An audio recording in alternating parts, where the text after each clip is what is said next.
તો 22મી જાન્યુઆરીએ જ્યારે અયોધ્યામાં રામ ભગવાન બિરાજમાન થવાના છે ત્યારે સમગ્ર ભારતમાં જે હર્ષોલ્લાસથી દિવાળી જેવો માહોલ કરવાનો છે તો સાબરકાંઠાના ઈડર ગામના જે ગણેશ વિલા સોસાયટીમાં પ્રથમ શરૂઆત કરવામાં આવી છે ત્યારે આજે ગણેશ વિલા સોસાયટીના ભાઈ બહેનોને પોતે આખી સોસાયટીમાંથી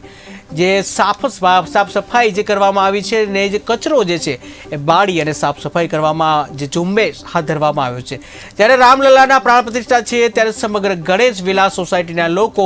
સહભાગી બની સમગ્ર સોસાયટીમાં રસ્તા સાફ કરવામાં આવી રહ્યા છે અને 22મી તારીખે જ્યારે રામલલ્લા પ્રાણ પ્રતિષ્ઠા થવાની છે તે દિવસે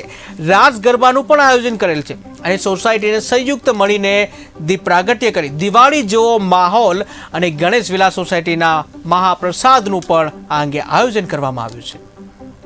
તો સાબરકાંઠાના ઈડરમાં સાફ સફાઈ જે ઝુંબેશ હાથ ધરવામાં આવ્યું છે ઉલ્લેખનીય છે કે 22મી જાન્યુઆરીએ જ્યારે રામલલ્લાની પ્રાણ પ્રતિષ્ઠાનો મહોત્સવ જે થવાનો છે અયોધ્યામાં ત્યારે 22મી તારીખે જે સાફ સફાઈ અભિયાન હાથ ધરવામાં આવ્યું છે અંતર્ગત અયોધ્યામાં રામ મંદિર ભગવાન બિરાજમાન થવાના છે ત્યારે મહાપ્રસાદનું આયોજન અને રાસ ગરબાનું આયોજન જે કરવામાં આવ્યું છે। સફાઈ કરતા હોઈએ છે એટલે અમે બધી બહેનોએ ગણેશ વિલા સોસાયટીની બધી બહેનોએ રાત્રે નક્કી કર્યું કે ભાઈ આપણે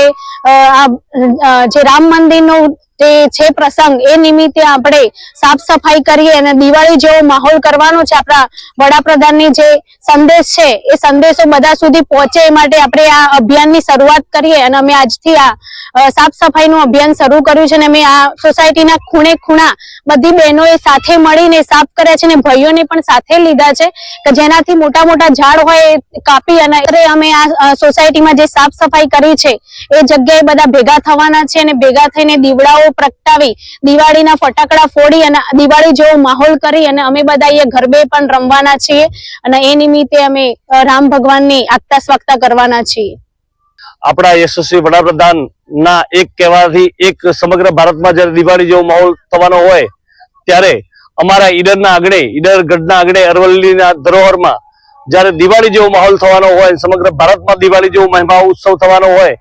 ત્યારે અમારા ઈડરની ગણેશ વિલા સોસાયટીમાં પણ અમારી સોસાયટીમાં સફાઈ અભિયાન અમારી એક નમ્ર અપીલ એવી છે કે ઈડર નગરજનો સમગ્ર સાબરકાંઠા ગુજરાત સમગ્ર ભારતમાં સફાઈ અભિયાનની શરૂઆત થાય અને આપણે રામલલ્લાને રાજી કરવા આ પ્રસંગમાં બધા સહભાગી થઈએ એવી નમ્ર